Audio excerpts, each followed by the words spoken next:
They fear what they cannot control. Not the brute, not the bully, but the mind that doesn't tremble. The thinker who smiles when threatened, who stays still when tested. In every courtroom, every crowd, every quiet conversation, the man with a mind they can't shake becomes the invisible danger. He hears everything and gives away nothing, sees everything and reveals nothing. Moves with intent, never blindly. True mental power isn't noisy. It doesn't shout or command attention. It radiates, felt more than seen. A presence that unsettles without words. Because this world enslaves with volume, with approval, with frenzy and feelings. But a mind that's done needing applause can't be baited. A man who finds peace in his own silence is not a man who can be trapped. And the one who has faced his own demons, he can't be extorted with them. This isn't about IQ, it's about immunity. The kind of immunity that makes manipulators uneasy, seducers hesitant, liars ineffective. Because they know nothing works on you, you've seen too much, and worse, you remember. That memory, that sharp and silent memory, is the beginning of something terrifying. Once they detect it in you, they'll change their tone, smile differently. Because now they know they can't play their game with you. To forge a mind like that, you must first destroy the one they trained to be obedient. You must sever your addiction to being noticed. Approval is a leash dressed as affection. Praise is the bribe clever people use to buy your submission. It's the sweet-tasting poison that softens you. If you still crave recognition, your mind is breakable. If you still want to be liked, you'll lie to yourself to protect your image. They'll spot it, they'll use it. You must learn to enter a room and feel nothing. To speak the truth and stay unmoved when others recoil. Real strength begins when silence no longer shakes you. Most people are addicted to being acknowledged. They fish for flattery. They suffocate when no one's watching. But you must go the other way. You must kill the part of yourself that still asks permission to exist. The mind they fear doesn't request approval. It moves in silence and takes the lack of noise as confirmation. A real king doesn't beg the mob to clap. A strategist never shares the blueprint just to be praised. Do your work in the dark. Let them guess. Let them laugh. Let them walk away. Because one day, when they see the finished version, they'll come back, not to love you, but to fear you. And by then they won't matter. Because you needed nothing, and now you have everything. When the applause goes quiet, the next enemy is influence. Never confuse understanding with trust. One gives you advantage. The other exposes you. Study people like a commander studies terrain. Not to walk through it, but to own it. Watch how they lie. Listen for what they dodge. Study their eyes when no one's watching. That's where truth hides, not in the stories, but in the repetition. Trust is how they disarm you. They call it love, friendship. But what they want is entry. And every secret you surrender is a loaded weapon waiting to be used. To build a mind they can't shake, you must become a vault. Locked, silent, untouched. Let them speak. Let them open up.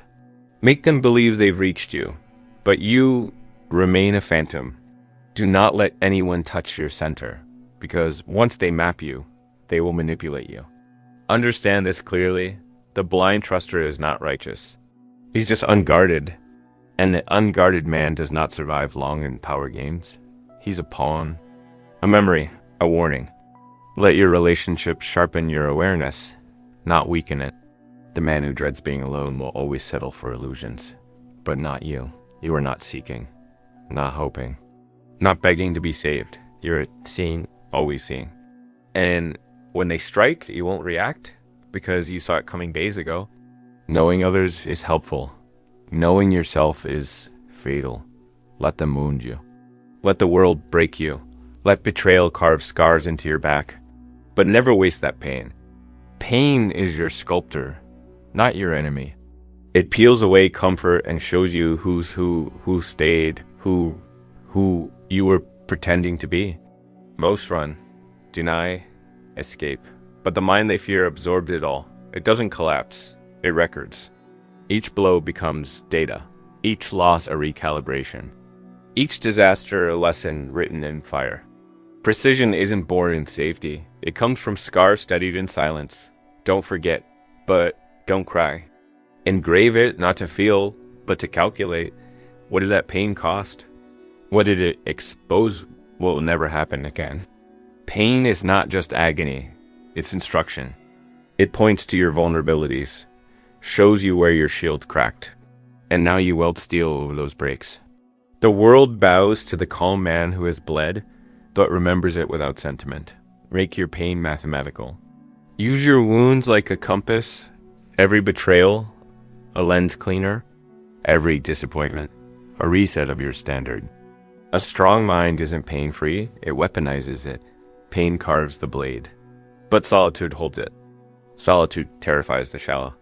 Because without distractions, the truth shows its face. Remove the noise, the people, the scrolling. What's left is the mirror. Raw, harsh, unavoidable, and most men run. But you must chase that silence. You must treat it like a forge. A place where your thoughts go from fog to steel, where your focus becomes weaponized. Power isn't crafted at dinner tables. It's born in withdrawal. While they dance for approval, you are sharpening alone. That's where your voice returns to you. Where you cut off their narratives. Where you stop asking who to be and start declaring it. Isolation reveals. It strips the costumes. Kills the distractions. It introduces you to yourself, unfiltered. And once you meet that self, the outside world loses its grip. Every ruler, every prophet, every tactician, they all retreated before they ruled, because solitude unveils the unseen. It shows the puppeteer behind the smile, the snare behind the handshake. The strong mind isn't celebrated into existence. It's exiled into clarity. Let them toast and post. Let them vanish into each other's noise. You are creating something too dangerous to grow in sunlight. When you finally emerge, they won't recognize you. They'll search for the version of you that used to apologize for breathing. The one who laughed on cue, who played along, who bent to avoid conflict. But he's gone. Killed in silence. Replaced by a force they can't label. Not angry. Not arrogant. Just immovable. You'll walk differently. Speak less. And when you do speak, every word will carry weight. Because now you've buried the need to be like. You don't smile to survive anymore. You smile when you decide to. And that terrifies them, because now you are untouchable. No guilt to exploit. No shame to dig up. No soft spot to press. You've patched the holes, reinforced the cracks. You've burned the blueprint they used to control you. You are not healed. You are armored. Not peaceful, but prepared. There's a difference. They won't know what it is, but they'll feel it. The unease in your presence. The hesitation before they speak. Because now they're dealing with something dangerous. A man who rebuilt himself without asking permission. You didn't just build a strong mind. You dismantled the factory that made you weak. You rewired the parts that begged for acceptance. You crushed the voice that said, "Please see me." You stopped answering to wounds. You started responding with will. Your decisions are no longer reactions. They're declarations. You don't need to be understood. You don't need to be defended. You're not trying to make peace with the past.